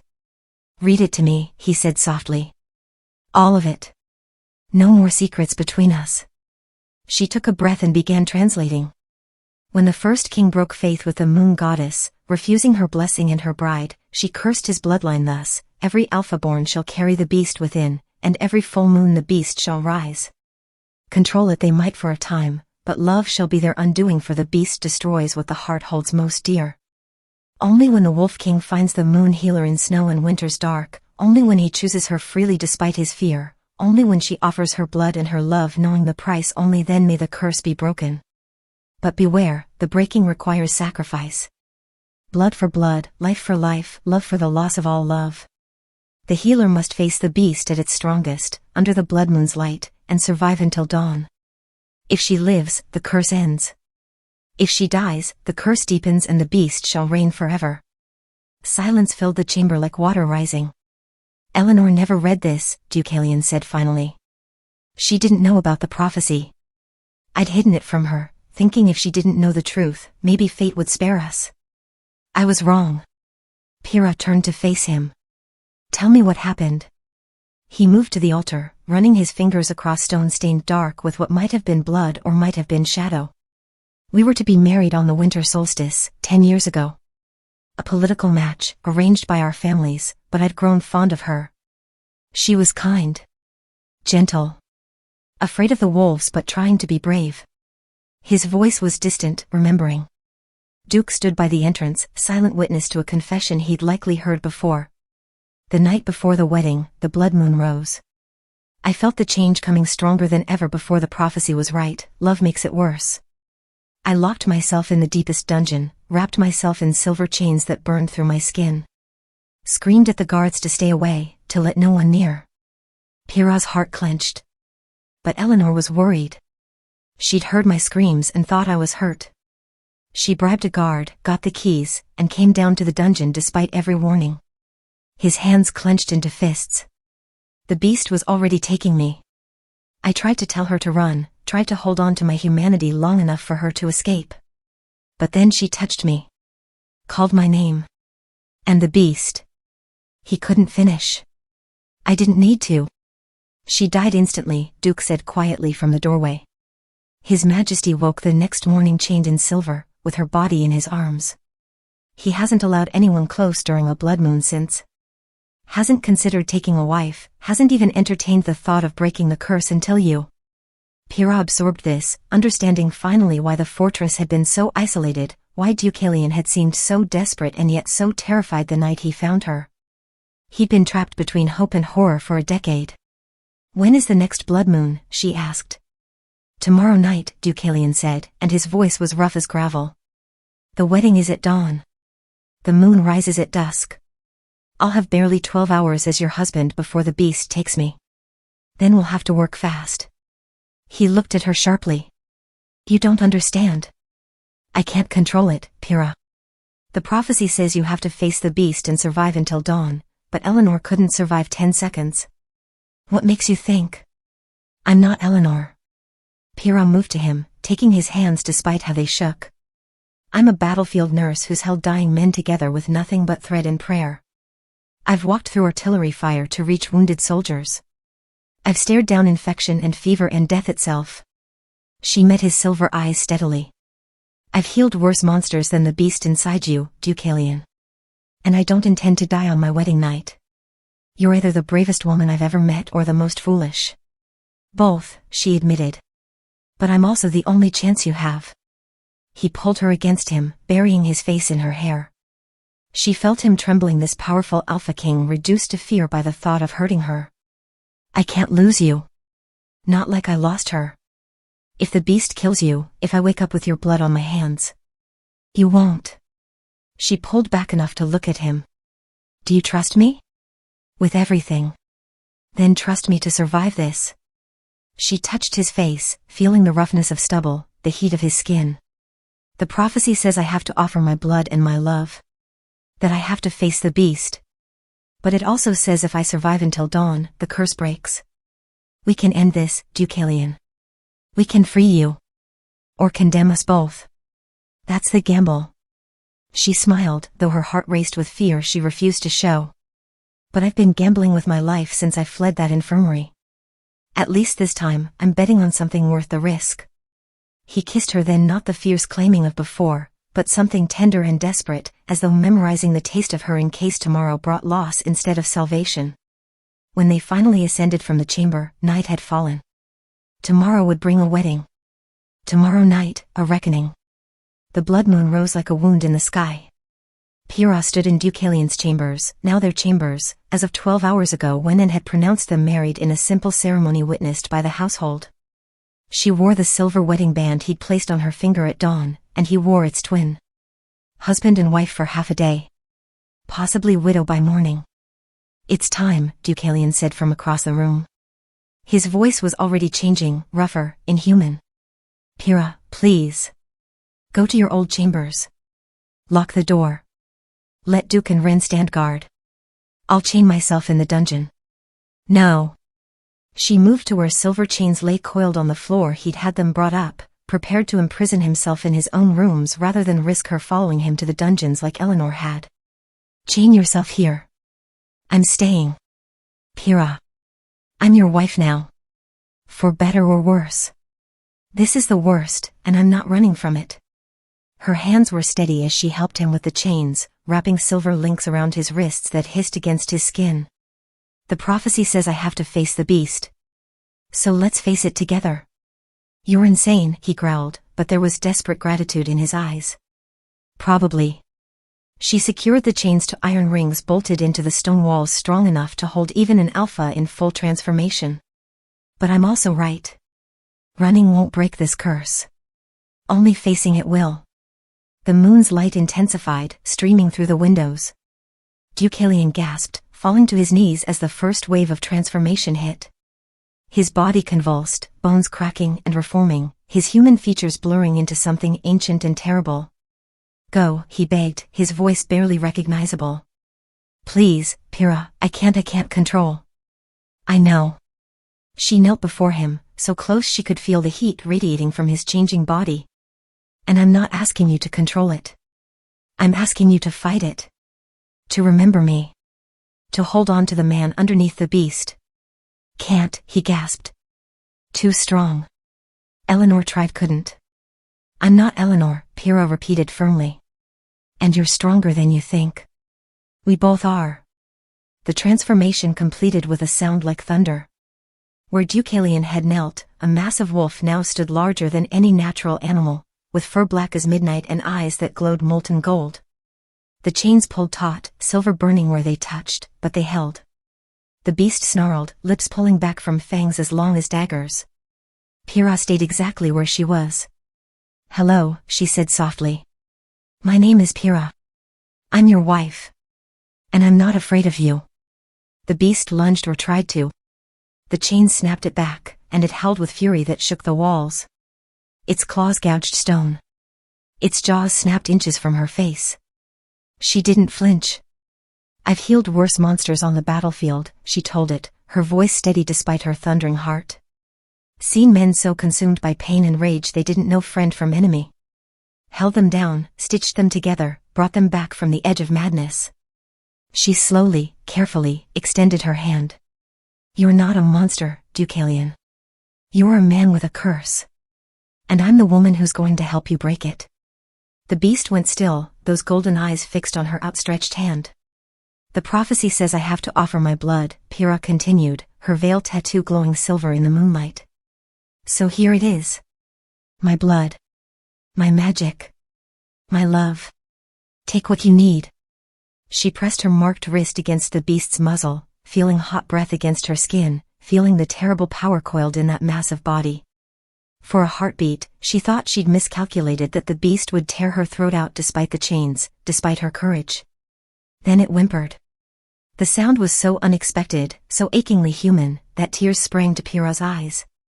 The beast pressed against her hand, not biting, not attacking, seeking comfort like a wounded animal. There you are, she whispered. There's the man I married.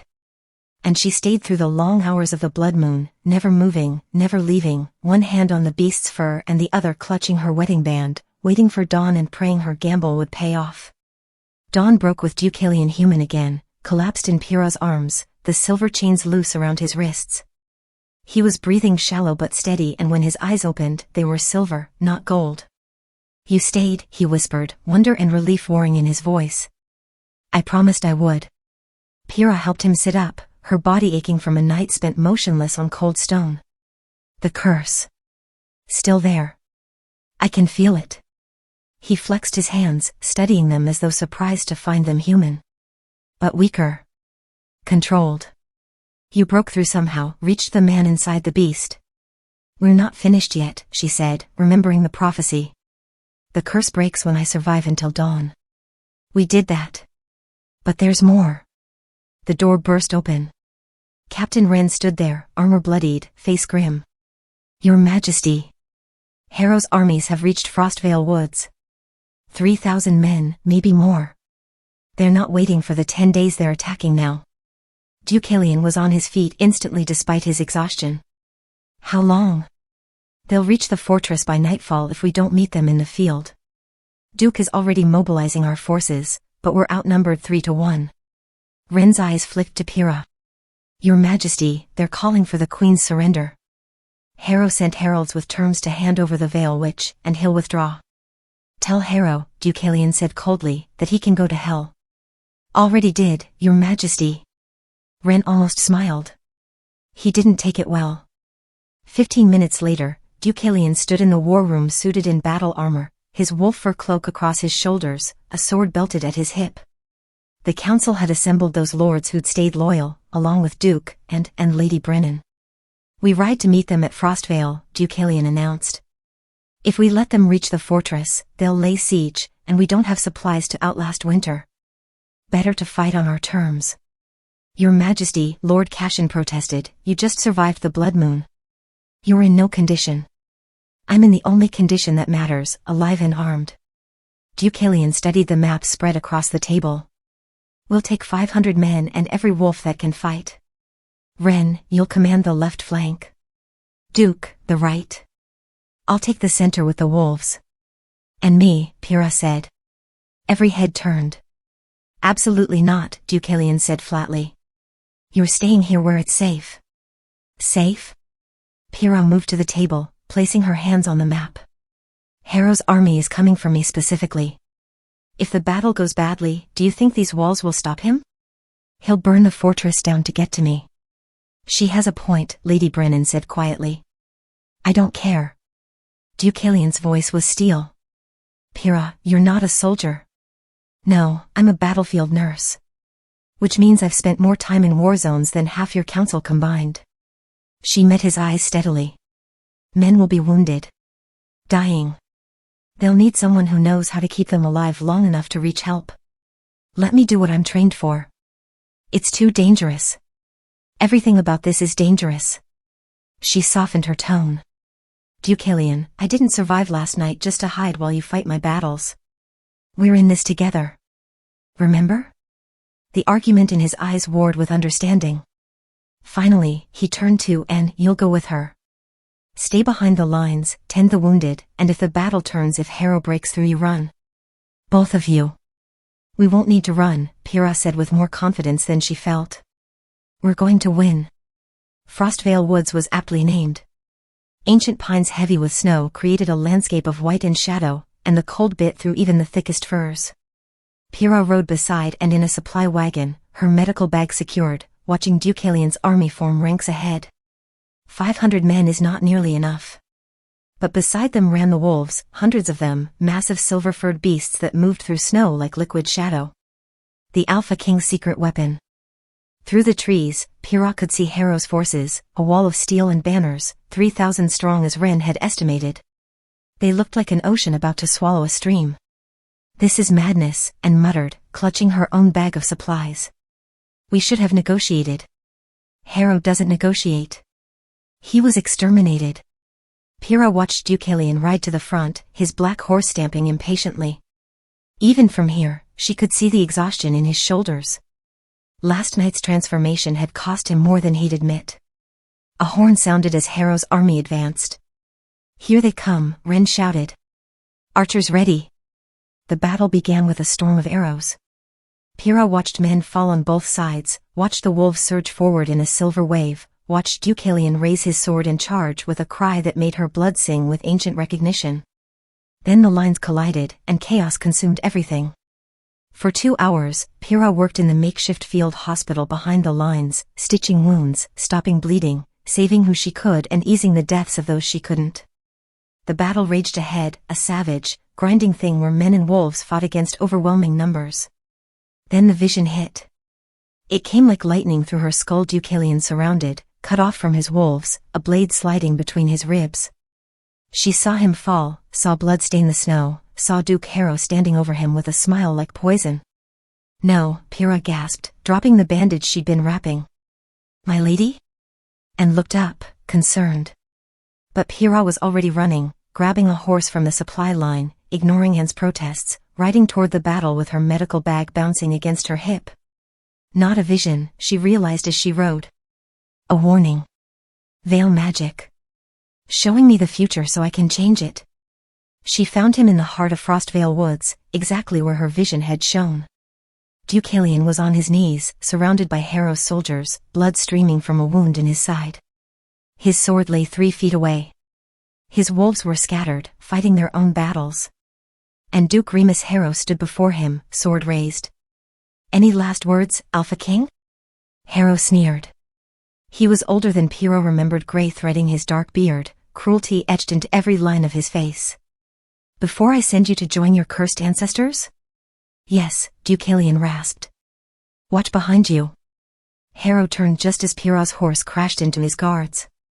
She didn't know how to fight with a sword, but she knew how to cause chaos, scattering the men, buying seconds that felt like hours. Pyrrha, run! Deucalion shouted, trying to stand and collapsing. She ignored him, sliding from her horse and dropping to her knees beside him. The wound was deep, mortal, the blade had pierced lung and possibly heart. He was drowning in his own blood. No, she said fiercely. I didn't break your curse just to watch you die in the snow. Around them, Harrow's men were recovering, closing in. She had maybe 30 seconds before they killed them both. 30 seconds to do the impossible. Pyrrha pulled out her knife and slashed her palm open, the same hand that bore the veil tattoo. Blood welled instantly, silver bright in the winter light. She pressed it against Deucalion's wound, feeling his blood mix with hers, hot and desperate. What are you doing? He gasped. Forbidden magic. The kind my mother died protecting. She closed her eyes, reaching for power she'd kept locked away her entire life. Blood for blood. Life for life. Soul for soul. The words came from somewhere ancient, somewhere deep in her Veil heritage. She felt the magic ignite, not gentle, not controlled, but wild as the wolves and fierce as winter storms. It poured from her into him, knitting torn flesh, mending shattered bone, binding their essences together in ways that defied nature itself. Deucalion screamed, not in pain, but in transformation. His eyes flashed from silver to gold and back again. The curse and the cure colliding, reforming, creating something new. When Pyrrha opened her eyes, he was healed. Standing. And the wolves, every single one in the forest, had frozen mid-battle, their heads turned toward their king as they felt the change. What did you do? Deucalion asked, staring at his hands, at the wound that had vanished, at the bond he could now feel thrumming between them like a second heartbeat. I linked us, Pyrrha said, swaying with exhaustion. Your alpha spirit to my life force. You're healed. Stronger. But Deucalion, if I die, you die with me now. We're bound. Horror and wonder warred on his face. You sacrificed your independence. I sacrificed nothing I wasn't willing to give. She managed to smile.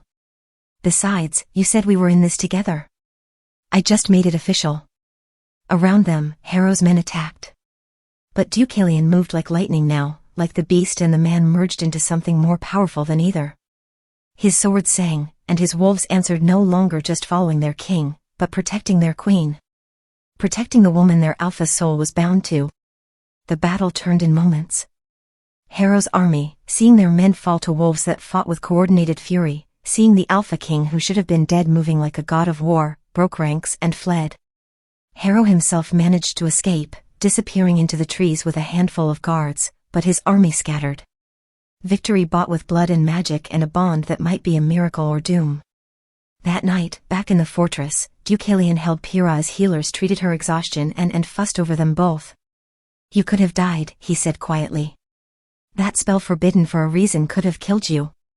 But it didn't. She touched his chest, feeling 2 heartbeats beneath her palm, his and hers, synchronized. We're alive. Together. Isn't that what matters? Harrow escaped. He'll be back. Pyrrha didn't try to sugarcoat it. And next time he'll be more dangerous, more desperate. Then we'll face him together. Deucalion kissed her forehead. Like everything else. Outside, wolves held victory songs, and snow began to fall gently this time, peaceful. The battle was won, but the war was far from over. And in the south, Remus Harrow nursed his wounds and his hatred, already plotting revenge against the Alpha King and the Veil which had humiliated him. The storm was coming. But for tonight, in the warmth of the fortress, bound by blood and love and magic older than kingdoms, Deucalion and Pyrrha allowed themselves to hope. The victory feast had been modest, rations were still tight, and half the men were too wounded to celebrate, but the great hall glowed with firelight and relief. They'd survived Harrow's first assault. The fortress stood. The wolves had proven themselves in battle. Pyrrha sat beside Deucalion at the high table, exhausted but content, watching soldiers toast their king and new queen. And had insisted she wear something appropriate, a deep blue gown that matched her eyes, her copper hair braided with silver thread. The wedding band on her finger caught the firelight. "You should be resting," Deucalion murmured, his hand finding hers beneath the table. "That spell you cast took everything from you." "I'm fine." She squeezed his fingers, feeling the truth of their bond thrumming between them, two heartbeats, one life. "Besides, the men needed to see us together.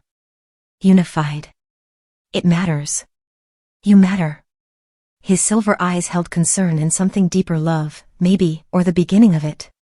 "Pyrrha, what you did on that battlefield linking our souls, we don't know the full cost yet. Forbidden magic always demands payment. Then we'll pay it together." She started to say more, but movement at the hall's entrance caught her attention. Duke stood there, his weathered face pale. He made a small gesture, urgent, private. Deucalion saw it too. "What's wrong?" "Your Majesty," Duke said, approaching quickly and keeping his voice low. "The astronomers have been tracking the moon cycles. They've discovered an anomaly." Pyrrha's stomach dropped. "What kind of anomaly?" "The blood moon. It's not finished." Duke's words tumbled out quickly. The battle happened during what should have been the waning phase, but the moon's magic was disrupted by the spell Pyrrha cast. The astronomers believe they calculate. "When?" Deucalion's voice was hard as stone. "Tonight. Within the hour. The blood moon will rise again, stronger than before, completing its cycle." Duke's eyes flicked to Pyrrha. "And because your souls are bound now, the curse might." The rest of his words were drowned out by Deucalion's gasp. He doubled over, hand clutching his chest, face contorting in pain. Around them, soldiers scrambled to their feet. Pyrrha grabbed his arm, felt the tremor running through him like an earthquake. "No," Deucalion ground out. "Not here. Not with everyone." "Get them out," Pyrrha commanded, her battlefield nurse voice cutting through rising panic. "Clear the hall. Now." Captain Wren was already moving, shouting orders. Soldiers and servants fled toward the exits, but not fast enough. Deucalion collapsed to his knees, and Pyrrha saw his eyes silver bleeding to molten gold, pupils elongating, the beast rising faster and fiercer than it ever had before. "The chains," he gasped. "Dungeon silver. There's no time." Pyrrha knelt beside him as his body began to convulse. Through the high windows, she saw the blood moon rising massive and red, filling the sky like a wound torn in heaven itself. "Pyrrha," Deucalion managed, his voice already distorting. "Run.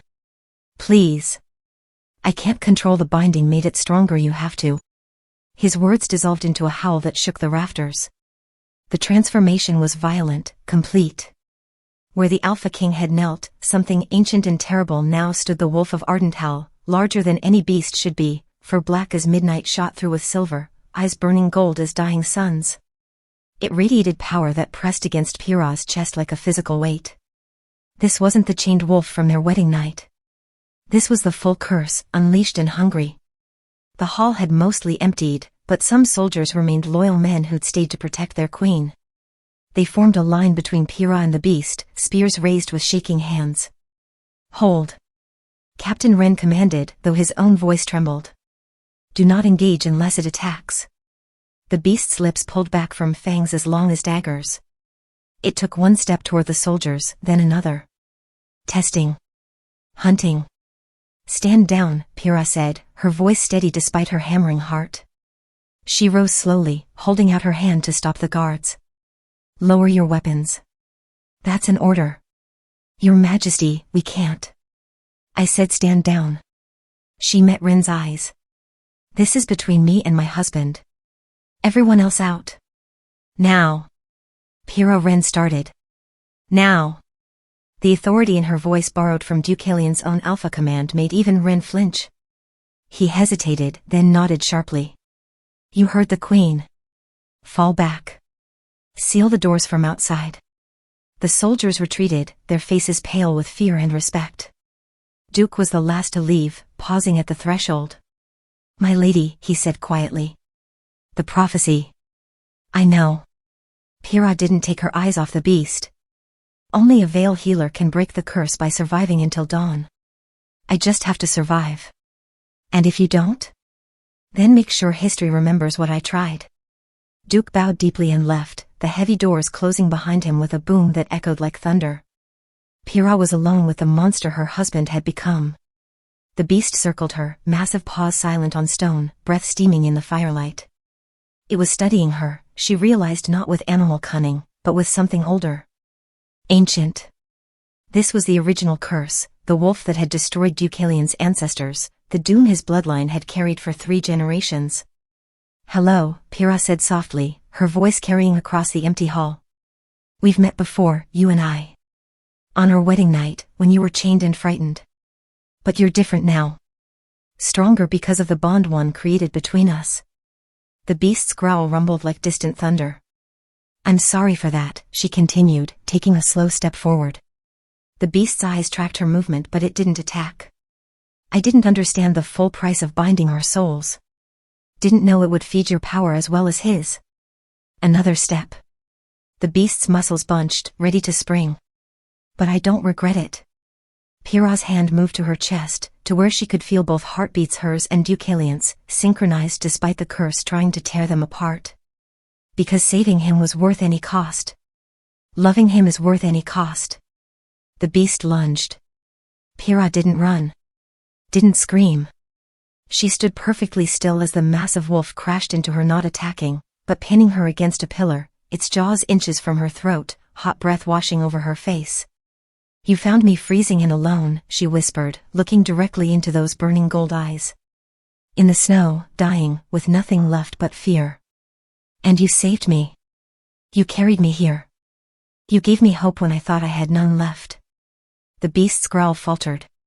Now I'm asking you to let me return the favor. Pyrrha raised her hand slowly, the one with the veil tattoo, glowing silver in the blood moon's light, and placed it gently against the wolf's massive chest. Let me bring you home, Deucalion. Let me save you the way you saved me. For a heartbeat, nothing happened. Then the beast whimpered, that same achingly human sound from their wedding night. It pressed against her hand, and Pyrrha felt something crack. Not bone. Not flesh. The curse itself, fracturing under the weight of love that refused to yield. That's it, she murmured, pouring everything she had into the connection between them, her magic, her life force, her love. The veil tattoo blazed like captured starlight, and she felt power surge through her, ancient and terrible and beautiful. Come back to me. Come home. The beast threw back its head and howled, a sound of anguish and transformation that shattered windows and made the fortress walls shake. Pyrrha felt the curse breaking, felt it being pulled from Deucalion's bloodline like a splinter yanked from infected flesh. But she also felt it trying to take something in return. Blood for blood, the old magic whispered. Life for life. The curse must have its due. Then take mine, Pyrrha said aloud, her voice steady even as her knees buckled.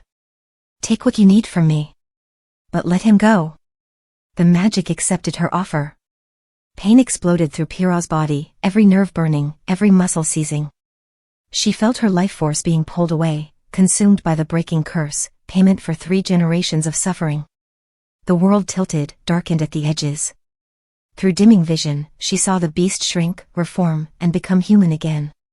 Deucalion collapsed to the floor, naked and gasping, the curse gone from his eyes, gone from his blood, gone forever. Free. Pyrrha, he rasped, looking up. She tried to answer, but no words came. Her legs gave out. She was falling, darkness rushing up to claim her, the price of forbidden magic finally being paid. Strong arms caught her before she hit the ground. Deucalion, still shaking from his transformation, cradled her against his chest. No, he said, his voice breaking. No, you don't get to do this. You don't get to save me and then leave. Pyrrha wanted to tell him it was worth it, that seeing him free was enough, that she loved him. But her lips wouldn't move. Her heartbeat, both heartbeats were slowing, fading like distant drums. Duke. Deucalion's roar shook the hall. Anne. Someone. The doors burst open. People flooded in. Duke and Ren, soldiers all stopping short at the sight of their king, naked and human, holding his unconscious queen.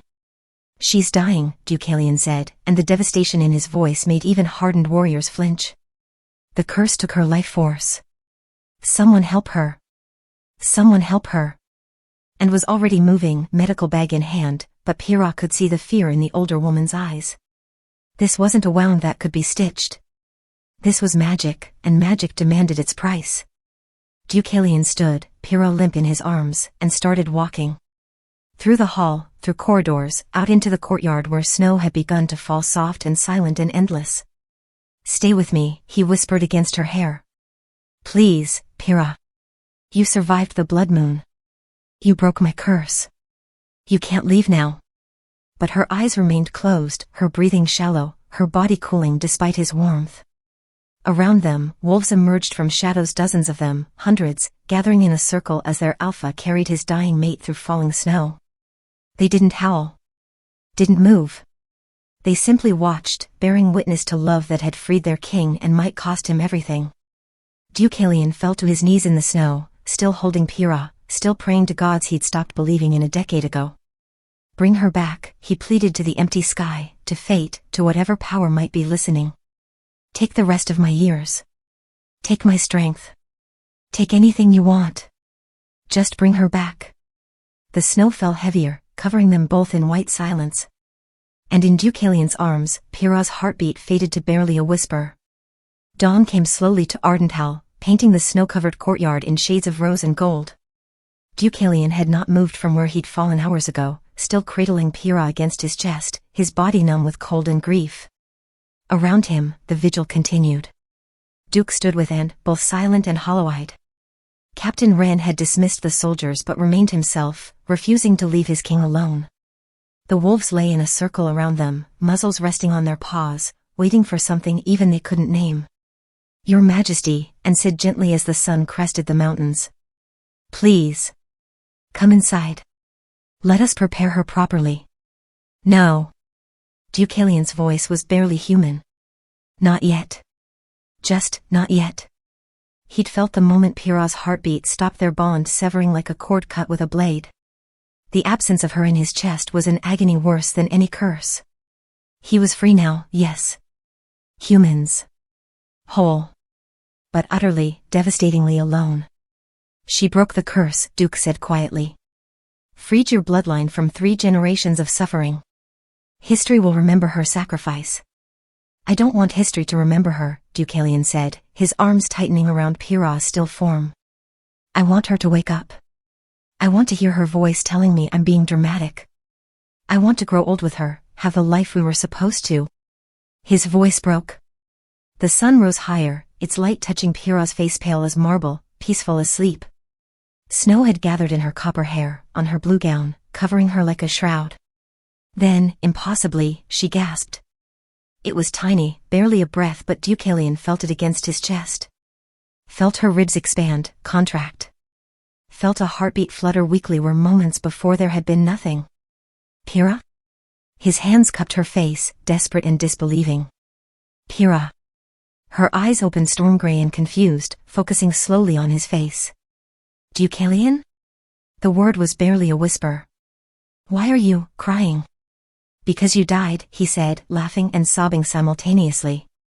You've been gone for hours. Your heart stopped. The bond broke. You were. I was. Pyrrha's brow furrowed, remembering. The curse. I offered my life force to break it. I felt it took everything.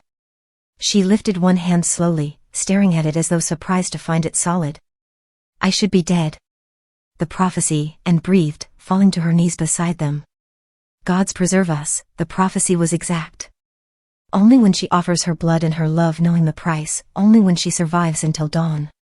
Dawn, Duke finished, his voice awed. You survived until dawn, Your Majesty. The curse had to release you. I had to return what it took. Pyrrha looked at Deucalion, saw the tear tracks on his face, the exhaustion and terror and relief warring in his silver eyes, clear silver now, no hint of gold, no shadow of the beast. It's gone? The curse is really gone? Completely. He pressed his forehead to hers. You broke it. Save me. Nearly killed yourself doing it. Worth it, she whispered, then stronger, worth it. He kissed her, desperate and grateful and alive, alive, alive as around them the wolves threw back their heads and howled joy into the breaking dawn. 3 months later. The throne room of Castle Ardental was packed with nobles, soldiers, and common folk who'd traveled from across the kingdom to witness what many were calling the trial of the century.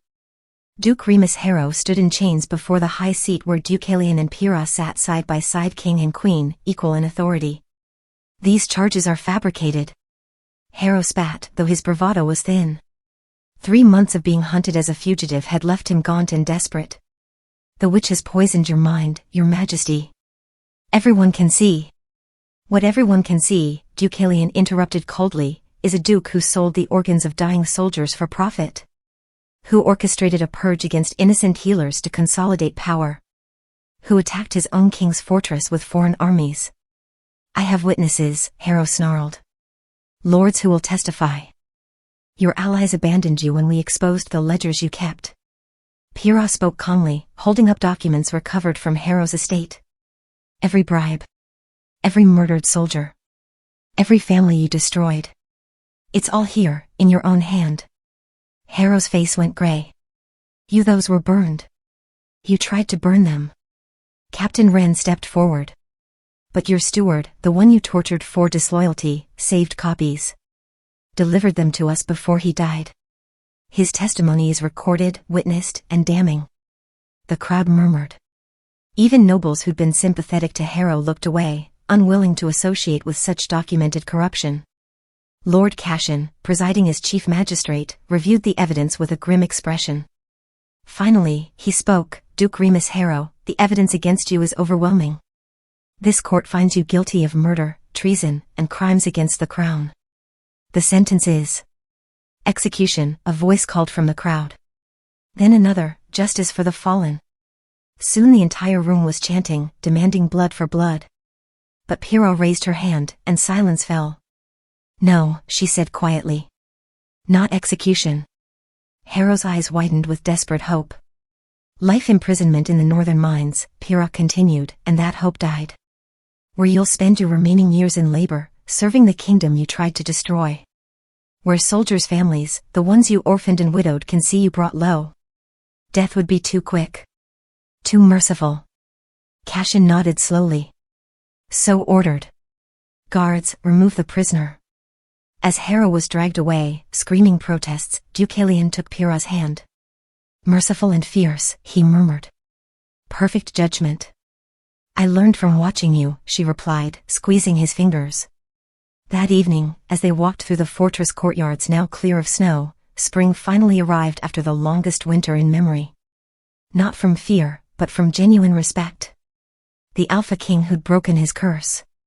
The healer queen who'd sacrificed everything to save him. They're calling us legends already, Deucalion said, amused. Ballads and poems. A bard tried to sell me a dramatic rendition of The Wolf and the Rose yesterday. Was it good? Terrible. He had you fainting at the sight of blood. Pyrrha laughed. I'll have him commission a proper version. One where I don't faint. They reached the eastern tower, where construction had begun on Pyrrha's project, the Moon Sanctum, a school for healers where veil magic could be studied openly, where anyone with the gift could learn regardless of bloodline. It's going to be beautiful, she said, watching workers lay foundation stones. A place where healers are celebrated, not persecuted. Like you should have been all along. Deucalion wrapped his arms around her from behind. And my Hall of Wolves? Breaking ground next month. She leaned back against him. Where humans and wolf-blooded can train together. Learn from each other. Your legacy. Our legacy, he corrected. Everything we build together.